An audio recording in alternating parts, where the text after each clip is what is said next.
Hello friends, bio elevate YouTube চ্যানেলে সকলকে স্বাগত। তো সবাইকে গুড ইভিনিং, আশা করি সকলে ভালো আছো। তো প্রতিদিনের মতো আজকেও কিন্তু আমরা জিএনএম এএনএম এর কোশ্চেন সলভ নিয়ে এসেছি। সেটা হচ্ছে পার্ট 5, ঠিক আছে? সেটা হচ্ছে পার্ট 5-এর কোশ্চেন সলভ নিয়ে এসেছি আমরা। তো এই পার্ট 5-এও বা সেট 5-এও আমরা কিন্তু টোটাল 25টা কোশ্চেন সলভ করব। কতগুলো কোশ্চেন সলভ করব? 25টা কোশ্চেন সলভ করব। এগুলো কিন্তু প্রত্যেকটা কিন্তু সালের কোশ্চেন, ঠিক আছে? মানে প্রিভিয়াস ইয়ার্সে এই কোশ্চেনগুলো এসেছিলো। তো চলো তাহলে শুরু করি আমরা। তাহলে আজকের ফার্স্ট কোশ্চেন আমাদের বলছে সাসপেন্ডেড পার্টিকুলেট ম্যাটার নিম্নলিখিত কোনটির সাথে যুক্ত। যদি আমরা দেখি সাসপেন্ডেড পার্টিকুলেট ম্যাটার মানে কি, সাসপেন্ডেড পার্টিকুলেট ম্যাটার বা এসপিএম অ্যাকচুয়ালি কি হয়, যে বাতাসে যে সমস্ত ধূলিকণাগুলো থিতিয়ে পড়ে না, বাতাসে যে সমস্ত ধূলিকণাগুলো থিতিয়ে পড়ে না, সবসময় ভেসে বেড়ায়, সেগুলোকে বলা হয় সাসপেন্ডেড পার্টিকুলেট ম্যাটার। তাহলে বাতাসে যদি ভেসে বেড়ায় ধূলিকণাগুলো, তাহলে সেটা কিসের সাথে যুক্ত হতে পারে? জল দূষণের সাথে, বায়ু দূষণের সাথে, শব্দ দূষণের সাথে, না মাটি দূষণের সাথে? তাহলে দেখো মাটি দূষণের সাথে যুক্ত হবেই তো না কখনো। তারপরে চলে আসে শব্দ দূষণের সাথে, তাহলে এখানে কি লাগবে? সাউন্ড লাগবে, তাই তো? এখানে সাউন্ড লাগবে, তাহলে সাউন্ড তো নেই। জল দূষণ তার মানে ওয়াটারের সাথে বা H2 এর সাথে কোনো রিলেটেড কিছু লাগবে, তাও নেই। তাহলে আমাদের সঠিক উত্তর হয়ে যাবে কি? সঠিক উত্তর হয়ে যাবে বি, তার মানে সাসপেন্ডেড পার্টিকুলেট ম্যাটার অলওয়েজ বায়ু দূষণের সাথে যুক্ত। ক্লিয়ার? তারপরের কোশ্চেন আমরা চলে যাই। কি বলছে? মটর গাছের কোন বৈশিষ্ট্যটি মেন্ডেল তার পরীক্ষার জন্য নির্বাচন করেননি? তাহলে মেন্ডেল মটর গাছের টোটাল কতগুলো ক্যারেক্টার নিয়েছিল? 7টা ক্যারেক্টার। তাহলে 7টা ক্যারেক্টারের মধ্যে প্রকটও ছিল, প্রচ্ছন্নও ছিল। তাহলে আমাদের কি বলছে, মটর গাছের কোন বৈশিষ্ট্যটা মেন্ডেল নির্বাচন করেনি? তাহলে কি উত্তর হবে? বীজের আকৃতি, কাণ্ডের দৈর্ঘ্য, ফুলের রং, পাতার মাপ। তাহলে মনে করো 7টা ক্যারেক্টারের মধ্যে বীজের আকৃতি ছিল। বীজের আকৃতি কি ছিল? গোলাকার ছিল, আর কি ছিল? কুঞ্চিত ছিল, তাই তো? কুঞ্চিত ছিল। কাণ্ডের দৈর্ঘ্য কি ছিল? লম্বা ছিল। আর একটা ছিল বেটে, তাই তো? ফুলের রং কি ছিল? ফুলের রং ছিল বেগুনি। আর কি ছিল? সাদা, তাই তো? কিন্তু আমাদের মেন্ডেল কিন্তু কখনো এই পাতার মাপটা নিয়ে কিন্তু কখনো উনি কিছু বলেননি। তাহলে এই পাতার মাপটা কিন্তু উনি কখনো নির্বাচন করেননি। তাহলে সঠিক উত্তর হয়ে যাবে কি? সঠিক উত্তর হয়ে যাবে পাতার মাপ। তাহলে অ্যান্সার হয়ে যাবে ডি নম্বরটা। তারপরে চলে যাই আমরা নেক্সট কোশ্চেনে। কি বলছে? যে নাইট্রোজেনাস বেসটি আরএনএতে পাওয়া যায় না, নাইট্রোজেনাস বেস কি কি? তাহলে N2 কি বলছে? Adenine, cytosine, uracil and guanine. কি বলছে? আরএনএতে পাওয়া যায়, তাহলে আরএনএতে পাওয়া যায় কোন নাইট্রোজেন বেসটা? যদি দেখি নাইট্রোজেন বেস দু রকমের। একটা হচ্ছে পিউরিন, একটা হচ্ছে পিরিমিডিন। একটা হচ্ছে পিরিমিডিন।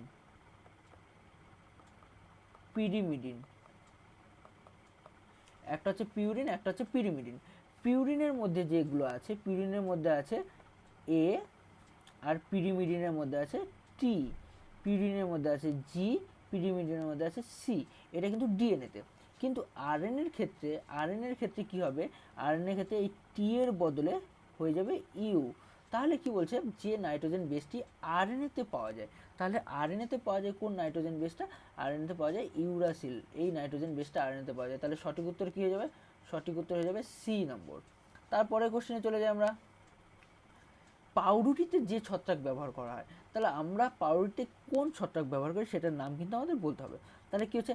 অ্যাসপারজিলাস নাইগার, পেনিসিলিয়াম নোটেটাম, মিউকর, আর একটা হচ্ছে স্যাকারোমাইসিস সেরিভিসিস। তাহলে অ্যাসপারজিলাস তো হবেই না।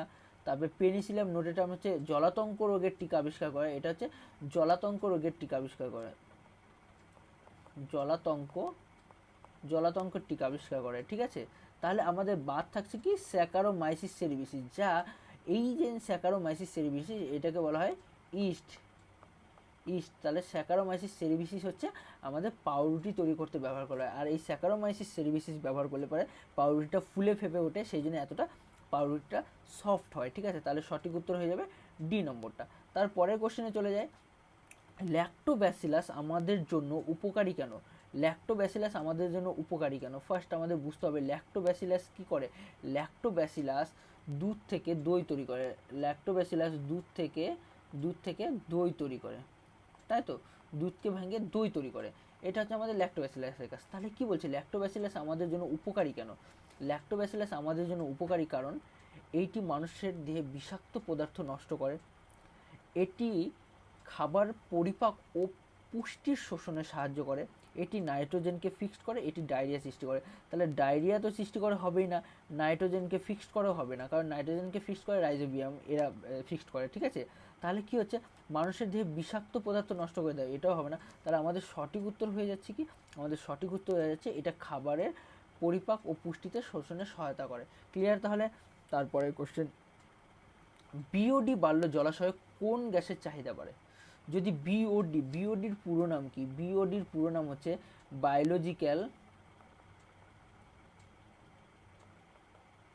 Biological oxygen demand. Biological oxygen demand, তার মানেটা কি হচ্ছে, কোনো একটা জলের মধ্যে যদি অক্সিজেনের ঘাটতি হয়, তাহলে সেটাকে বলা হয় বিওডি। তাহলে সেটাকে কি বলা হচ্ছে, বিওডি।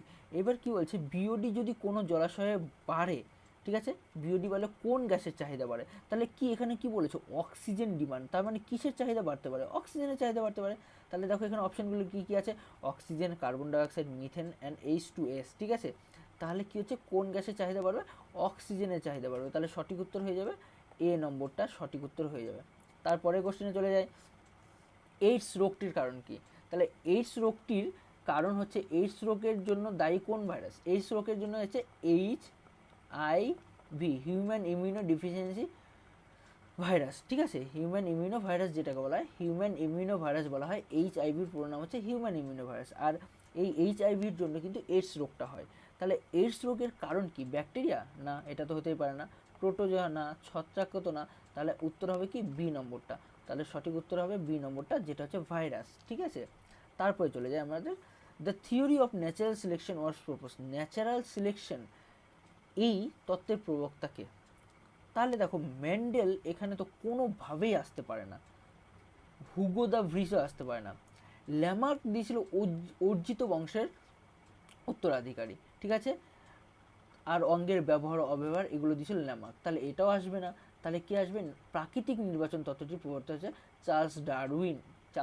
হচ্ছে প্রাকৃতিক নির্বাচন তত্ত্বের প্রবর্তা। আর এই প্রাকৃতিক নির্বাচন দুরকমভাবে, আচ্ছা, এই প্রাকৃতিক নির্বাচন হতে গেলে পরে আরেকটা কিন্তু প্রজাতির সংগ্রাম করতে হবে, সেটা অন্তঃপ্রজাতি হতে পারে, আন্তঃপ্রজাতির সংগ্রামও হতে পারে। ক্লিয়ার? তারপরে কোশ্চেনে চলে যায়, নিম্নলিখিত কোন উদ্ভিদ পদার্থ কোনটি ম্যালেরিয়ার চিকিৎসায় ব্যবহার করা হয়? ম্যালেরিয়ার চিকিৎসার ব্যবহার করা হয়। তাহলে রেজিন তো কোনোভাবেই হবে না। মরফিন হয় না। তাহলে ক্যাফেইন, মানে এটা কফিতে পাওয়া যায়, ক্যাফেইন। তাহলে কুইনাইন পাওয়া যায় সিনকোনা গ্যাসের সাল থেকে, যেটা হচ্ছে ম্যালেরিয়ার ওষুধ তৈরি হয়। তাহলে সঠিক উত্তর কি, বি নম্বরটা হচ্ছে কুইনাইন। এটা ক্লাস 9-এর বইয়ে আছে কুইনাইন, ঠিক আছে। তারপরে চলে যাই আমরা নেক্সট কোশ্চেন, নিম্নলিখিতগুলির মধ্যে কোনটি ম্যানগ্রোভ অভিযোজনের কৌশলের অন্তর্গত নয়? ম্যানগ্রোভ কোনটা, সুন্দরবন অঞ্চলে যে সমস্ত উদ্ভিদগুলো পাওয়া যায় সেগুলোকে বলা হয় ম্যানগ্রোভ উদ্ভিদ।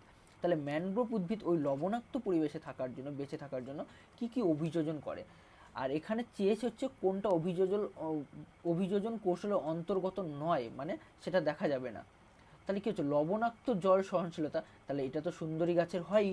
তারপর হচ্ছে নিমাটোফোর গঠন, নিমাটোফোর মানে এখানে শ্বাসমূল, যেটা বিপরীত অভিকর্ষজ জ্বলন দেখা যায়, সেটা কিন্তু নিমাটোফোর গঠন করে। তাহলে করে ভিভিপেরাস অঙ্কুরোদ্গম, তার মানে কি, এই ম্যানগ্রোভ উদ্ভিদের যখন গাছের মধ্যে ফল থাকে, তখন ওই ফলটার থেকেই কিন্তু বীজ অঙ্কুরিত হয়ে যায়। এই রকম অঙ্কুরোদ্গমকে বলা হয় ভিভিপেরাস অঙ্কুরোদ্গম, মানে ফলের মধ্যে থাকা অবস্থায় বীজটা অঙ্কুরিত হয়ে যায়। তাহলে এই তিনটাই, ACD, এই তিনটাই কিন্তু আমাদের এই ম্যানগ্রোভ অরণ্যের বৈশিষ্ট্য বা ম্যানগ্রোভ অভিযোজনের বৈশিষ্ট্য। তাহলে কোনটা বৈশিষ্ট্য নয়, তাহলে 9 চেয়েছে উত্তর আমাদের। তাহলে 9 হচ্ছে মাংসল কাণ্ড পাতা, এটা কিন্তু ম্যানগ্রোভ অরণ্যের বৈশিষ্ট্য নয়। তাহলে সঠিক উত্তর কি, সঠিক উত্তর হয়ে যাচ্ছে বি নম্বরটা। তারপরে কোশ্চেনে চলে যায়, কোন ধরনের উদ্ভিদ শীতকালে নিজেদের পাতা ঝরায়? তাহলে ঘাস তো শীতকালে নিজেদের পাতা ঝরায় না, 1 নম্বর। চিরহরিৎ মানে কি, always green, all time green, হরিৎ মানে হচ্ছে গ্রিন, আর চির মানে হচ্ছে অল টাইম। তাহলে চিরহরিৎ গাছে তাহলে সবসময় পাতা সবুজ থাকবে। কনিফার্স তো হবেই না, কনিফার্স হচ্ছে কনিফার্সের অরণ্যগুলো, কনিফার্স গাছ হচ্ছে এই যে ঝাউ গাছ টাইপের দেখছি না আমরা যখন হচ্ছে ক্রিসমাস ডে পালন করি যে সমস্ত, ওগুলো হচ্ছে কনিফার প্ল্যান্ট, ঠিক আছে। ওগুলো হচ্ছে পাতাগুলো সুইয়ের মতন, সুইয়ের মতন ওগুলো পাতা, ঠিক আছে। তাহলে ওই সমস্ত হবে না। তাহলে কি হচ্ছে অ্যান্সার হবে কি এ নম্বরটা, পর্ণমোচী। পর্ণমোচীরা শীতকালে কিন্তু পাতা ঝরিয়ে দেয়। তারপরে কোশ্চেনে চলে যায়, লিউকোপ্লাস্ট যাদের কোষে পাওয়া যায়। লিউকোপ্লাস্ট, লিউকোপ্লাস্ট কি? প্লাস্টিডের একটা পার্ট, প্লাস্টিডের একটা পার্ট হচ্ছে লিউকোপ্লাস্ট। প্লাস্টিড 3 ধরনের ভাগ করা, ক্লোরোপ্লাস্ট, তারপর একটা হচ্ছে ক্রোমোপ্লাস্ট, ক্রোমোপ্লাস্ট, আর একটা হচ্ছে লিউকোপ্লাস্ট, লিউকোপ্লাস্ট। তারপর লিউকোপ্লাস্ট কোন কোষে পাওয়া যায়? যদি দেখা যায় লিউকোপ্লাস্ট কোন কোষে পাওয়া যায়, তাহলে প্রাণীদের তো কোনো প্লাস্টিড পাওয়াই যায় না, ছত্রাকদের হবেও না, ব্যাকটেরিয়াদের হবেও না, তাহলে কাদের পাওয়া যাবে? উদ্ভিদদের পাওয়া যাবে লিউকোপ্লাস্ট। তাহলে সঠিক উত্তর ডি নম্বরটা। তাহলে এই লিউকোপ্লাস্ট কি কোথায় পাওয়া যায়? লিউকোপ্লাস্ট হচ্ছে মূলে পাওয়া যায়। উদ্ভিদের কোথায় পাওয়া যায়? রুটে পাওয়া যায়, উদ্ভিদের রুটে পাওয়া যায়। কি কাজ করে লিউকোপ্লাস্ট? ফুড স্টোর করে, খাবার সঞ্চয় করে, ফুড স্টোর করে। যদি এই লিউকোপ্লাস্টটা কার্বোহাইড্রেট জাতীয় ফুড স্টোর করে তাহলে সেটাকে বলে অ্যামাইলোপ্লাস্ট। যদি প্রোটিন জাতীয় ফুড স্টোর করে তাহলে হচ্ছে অ্যালিউরোপ্লাস্ট, ঠিক আছে। আর যদি ফ্যাট জাতীয় করে তাহলে হচ্ছে স্টোর করে তাহলে এলিওপ্লাস্ট, ঠিক আছে। তাহলে এই কয়েকটা গেল আমাদের এখানকার প্লাস্টিক। তারপরে চলে যায়, যে পদ্ধতিতে উভয়লিঙ্গ ফুলের পরাগধানী অপসারণ করানো হয়, তাহলে এইটা কিন্তু ক্লাস 10-এ আছে। তাহলে কোশ্চেনের অ্যান্সারগুলো দেখা যায়। বাধা, তাহলে বাধা তো হতেই পারে না। থলিবদ্ধকরণ, তাও হয় না। ইতর পরাগযোগ দেখা যায়, হয় না। বলেছে পরাগধানী অপসারণ করতে হবে। পরাগধানী যদি অপসারণ করতে হয়, তাহলে সেখানে কি করতে হবে? সেখানে হচ্ছে ইমাসকুলেশন করতে হবে, সেখানে তাহলে ইমাসকুলেশন করতে হবে। তাহলে সঠিক উত্তর সি নম্বরটা। তারপরে চলে যায়, উটের লোহিত রক্তকণিকার আকার কি? উটের লোহিত রক্তকণিকা, তাহলে উটের লোহিত রক্তকণিকা গোলাকার তো হয় না, গোলাকার হচ্ছে মানুষের হিউম্যানের ক্ষেত্রে হয়, বহুতল তো হয়ই না, দণ্ডাকারও হয় না। তাহলে উটের লোহিত রক্তকণিকার আকার কেমন? উটের লোহিত রক্তকণিকার আকার গোলাকার। আর এই উট যখন বড় হয় তখন মোটামুটি 250% বৃদ্ধি করতে পারে এই ডিম্বাকার লোহিত রক্তকণিকা, ঠিক আছে। একসাথে অনেকগুলো জল শোষণ করতে পারে। তারপরের কোশ্চেনে চলে যাই আমরা, 24 নম্বর। মাইক্রোপ্রোপাগেশনে এ প্ল্যান্টগুলি যেখানে উৎপন্ন হয়, মাইক্রোপ্রোপাগেশনে এ প্ল্যান্টলেটগুলি যেখানে তৈরি হয়, তাহলে সেটা কোথায়? তাহলে মাইক্রোপ্রোপাগেশন তো আমরা জানি, মাইক্রোপ্রোপাগেশন এরকম টেস্ট টিউবের মধ্যে বানানো হয়, তাই না? টেস্ট টিউব, আর টেস্ট টিউবের মধ্যে এগুলোতে কী দেওয়া থাকে? এগুলোতে খাবার দেওয়া থাকে। টেস্ট টিউবে এগুলোতে কী দেওয়া থাকে? খাবার দেওয়া থাকে, কর্ষক মাধ্যম দেওয়া থাকে, তাই তো। তাহলে কী বলছে মাইক্রোপ্রোপাগেশনের প্ল্যান্টলেটগুলি, তাহলে এগুলোর মধ্যে যে চারা গাছগুলো জন্মায়, এখান থেকে যে চারা গাছগুলো জন্মায় সেগুলোকে বলা হয় প্ল্যান্টলেট, এবার কি হচ্ছে মাইক্রোপ্রোপাগেশনে প্ল্যান্টলেটগুলি যেখানে উৎপন্ন হয়, তাহলে কি জলে উৎপন্ন হয় না, উপযুক্ত মাটিতে উৎপন্ন হয় না, তাহলে কি হচ্ছে বালিতে উৎপন্ন হয়, তাও না। তাহলে সঠিক উত্তর কি হচ্ছে? সঠিক উত্তর হচ্ছে উপযুক্ত কৃষ্টি মাধ্যম, যেখানে কৃষ্টি মাধ্যম বলতে খাবার মাধ্যমে তৈরি করা হয়। তাহলে সঠিক উত্তর কি? সঠিক উত্তর হচ্ছে সি নম্বরটা, তারপরে কোশ্চেনে চলে যায়, কোষ বিভাজনের সময় বেমতন্তু ক্রোমোজোমের যে অংশের সাথে যুক্ত থাকে। তাহলে আগে বুঝতে হবে বেমতন্তু কোনগুলো। দেখো, কোষের মধ্যে যখন আমাদের মেটাফেজ দশা চলছিল, তাহলে ক্রোমোজোমগুলো কী হচ্ছিল? এই কোষের নিরক্ষীয় বরাবর সাজিয়ে যাচ্ছিল, তাই না? এইবার আরেকটা জিনিস হিসাব করো, দু সাইডে দুটো সেন্ট্রিওল ছিল প্রাণী কোষের ক্ষেত্রে। এবার সেন্ট্রিওল থেকে বেমতন্তুগুলো এসে যুক্ত হচ্ছিল, তাই তো। তাহলে কোথায় যুক্ত হলো? এইটাকে কি বলা হয়? ক্রোমোজোমের মিডল অংশটাকে ক্রোমোজোমের সেন্ট্রোমিয়ার বলা হয়, এই মিডল অংশটাকে ক্রোমোজোমের সেন্ট্রোমিয়ার বলা হয়। তাহলে কি বলছে? কোষ বিভাজনের সময় বেমতন্তুগুলো ক্রোমোজোমের যে অংশ যুক্ত হয়, তাহলে সেটা কি টেলোমিয়ার তো হতেই পারে না। ক্রোমোমিয়ারও হতেই পারে না। নিউক্লিয়ার অর্গানিজম না। তাহলে কোথায় যুক্ত হয় বেমতন্তুগুলো? সেন্ট্রোমিয়ার। তাহলে সঠিক উত্তর হয়ে যাবে বি নম্বরটা। তারপরে কোশ্চেন দেখি, মরুভূমির চরম পরিবেশে বসবাসকারী উদ্ভিদদের কী বলা হয়? যে সমস্ত উদ্ভিদরা মরুভূমিতে জন্মায় তাদেরকে কী বলা হয়? তাহলে দেখো, হাইড্রোফাইট হচ্ছে জলে জন্মাবে, মেসোফাইট কম আলোতে জন্মাবে, লো লাইট। জেরোফাইট, জেরোফাইট যেখানে জল নেই সেই জায়গাটা জন্মাবে। তাহলে সঠিক উত্তর কি? সি নম্বর হচ্ছে জেরোফাইট। ঠিক আছে, জেরোফাইট যে জায়গায় জল নেই মরুভূমি অঞ্চলে সেই জায়গায় কিন্তু জেরোফাইটটা জন্মাবে। ঠিক আছে, তারপরে চলে যায় নিচে কোনটি ইউট্রিফিকেশনের প্রক্রিয়ার সময় প্রচুর পরিমাণে পাওয়া যায়? ইউট্রিফিকেশন কি? যখন জলদূষণ হয়, যখন জলদূষণ হয় জলের মধ্যে প্রচুর পরিমাণে পুষ্টির পরিমাণ বেড়ে যায়, তখন কি হচ্ছে সেই জলের মধ্যে প্রচুর পরিমাণে শৈবাল বা অন্যান্য প্ল্যান্ট জন্মায়, এইটাকে বলা হয় ইউট্রিফিকেশন। তাহলে নিচে কোনটি ইউট্রিফিকেশন প্রক্রিয়ায় প্রচুর পরিমাণে পাওয়া যায়? তাহলে পরিযায়ী পাখি তো হবেই না, পরিযায়ী পাখি তো হবে না, তারপরে জলজ প্রাণী হবেই না, মশার ডিম হবে না। তাহলে অ্যাকচুয়ালি ইউটিফিকেশনের সময় কী হচ্ছে? শৈবাল ব্লুম প্রচুর পরিমাণে দেখা যায়, শৈবাল ব্লুম। ঠিক আছে, শৈবাল ব্লুম হচ্ছে ওই ইউটিফিকেশনের ফলে ওই কোনো একটা পুকুরে প্রচুর পরিমাণে শৈবাল গ্রো করে, এটাকে বলা হয় শৈবাল ব্লুম। তারপরে চলে যায় অনিদ্রা ও উচ্চ রক্তচাপের কারণ কি? তাহলে জল দূষণের ফলে উচ্চ রক্তচাপ হয় না, বায়ু দূষণের ফলেও হয় না, মাটি দূষণের ফলেও উচ্চ রক্তচাপ হয় না।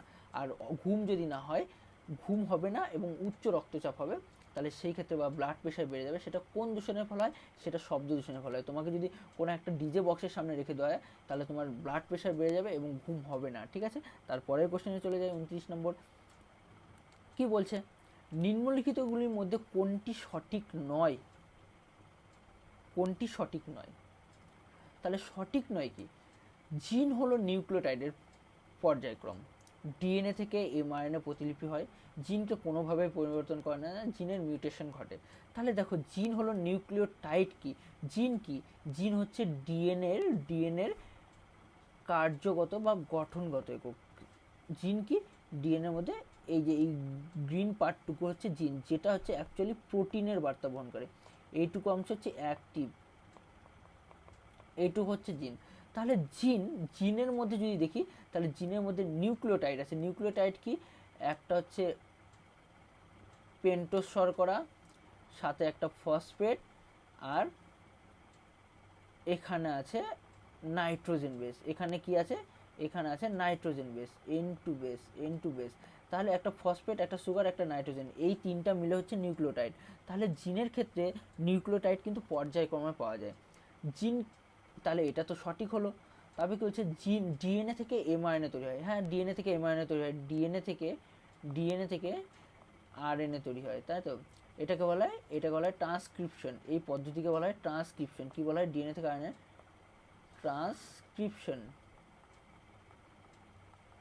ট্রান্সক্রিপশন বলা হয়। তাহলে ডিএনএ থেকে আরএনএ তৈরি হওয়ার পদ্ধতিকে বলা হয় ট্রান্সক্রিপশন। তাহলে ডিএনএ থেকে এমআরএনএ তৈরি হয়, এটা তো ঠিক আছে। তারপরে কি বলছে? জিনকে কোনোভাবেই পরিবর্তিত করা যায় না, এটা তো ভুল। কারণ জিনকে তো পরিবর্তন করা যায়, জিনকে পরিবর্তিত করলে পারে কীভাবে? জিনের মিউটেশন ঘটবে। তাহলে জিনের মিউটেশন ঘটে, এটাও ঠিক। তাহলে সঠিক উত্তর আমাদের কি? এখানে কি হচ্ছে? ভুল চেয়েছে, সঠিক নয় চেয়েছে। তাহলে জিনকে কোনোভাবে পরিবর্তন করা যায় না, এটা ভুল, কারণ জিনকে পরিবর্তন করা যায়। তাহলে সঠিক উত্তর সি নম্বরটা। তারপরে চলে যায় 30 নম্বরটা।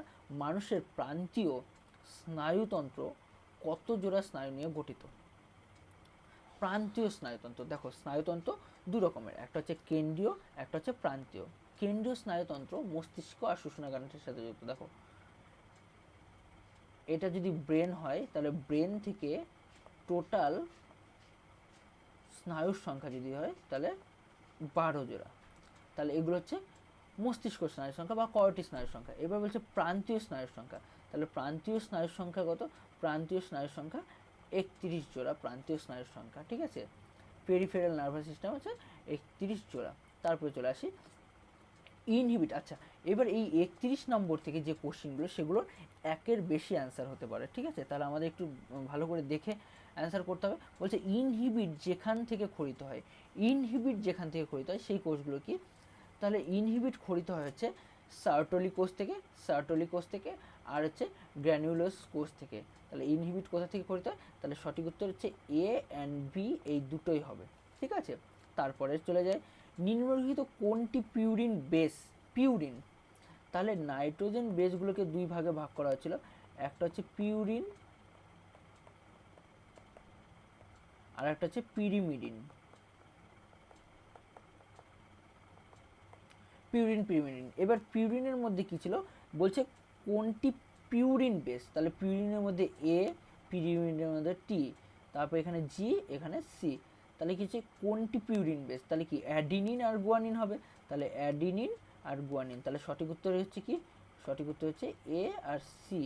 ঠিক আছে, তারপরে কোশ্চেনে চলে যায়, ফ্লোয়েমের উপাদান কোনগুলি? তাহলে ফ্লোয়েমের মধ্যে কি থাকে, ফ্লোয়েমের উপাদান ফ্লোয়েমে কোন উপাদানগুলি পাওয়া যায়? তাহলে ফ্লোয়েমের মধ্যে পাওয়া যায় কি, ফ্লোয়েমের মধ্যে দেখো ট্র্যাকিড এটা পাওয়া যায় না, এটা জাইলেম।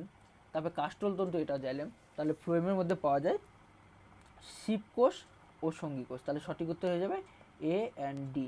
তাহলে সঠিক উত্তর হয়ে গেল এ অ্যান্ড ডি। তারপরে চলে যায় সঠিক বাক্যগুলি শনাক্তকরণ করো। সঠিক বাক্য শনাক্তকরণ করতে গেলে পরে কীভাবে কী করতে হবে চলো দেখে নিই। কি ফার্স্ট বলছে টেলোমিয়ারে হেটারোক্রোমাটিন থাকে,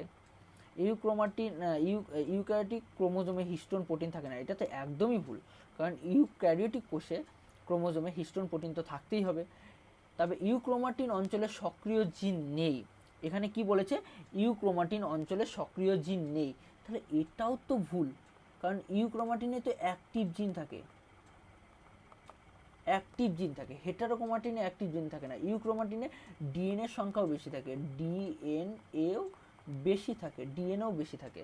তাহলে এটা তো একদমই ভুল, দুটো তো ভুল। তাহলে সঠিক উত্তর কি, স্পিন্ডল ফাইবার। দেখো স্পিন্ডল ফাইবার বা বেম তন্তু কোথায় যুক্ত হয়, সেন্ট্রোমিয়ারে যুক্ত হয়, এটা তো সঠিক একদম। আর টেলোমিয়ারে হেটারোক্রোমাটিন থাকে, এটাও সঠিক। তাহলে সঠিক উত্তর হচ্ছে এ অ্যান্ড ডি।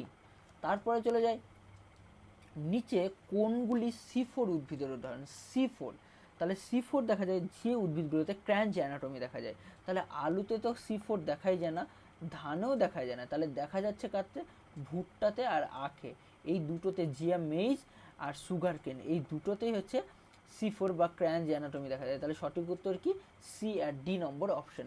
ঠিক আছে, তাহলে এই টোটাল আমরা 25টা কোশ্চেন কিন্তু সলভ করলাম। ঠিক আছে, তাহলে 25টা কোশ্চেন সলভ করলাম এবং আমরা কিন্তু কন্টিনিউয়াসলি এইভাবে সেট 1 সেট 2 করে করতে থাকবো। তাহলে এইটা কত নম্বর সেট হচ্ছিল, এটা টোটাল 5 নম্বর সেট হচ্ছিল। ঠিক আছে, এর পরের দিন আমরা 6 নম্বর সেটটা করব। যদি এই ক্লাসগুলো তোমাদের বেনিফিট দিয়ে থাকে, ক্লাসগুলোতে তোমাদের হেল্প হয়, তাহলে অবশ্যই চ্যানেলটাকে সাবস্ক্রাইব করবে এবং বন্ধুদের মধ্যে শেয়ার করবে যাতে চ্যানেলটা গ্রো করে। ঠিক আছে, তাহলে সবাইকে গুড নাইট, সবাই ভালো থেকো। চলো পরের দিন দেখা হচ্ছে, টাটা।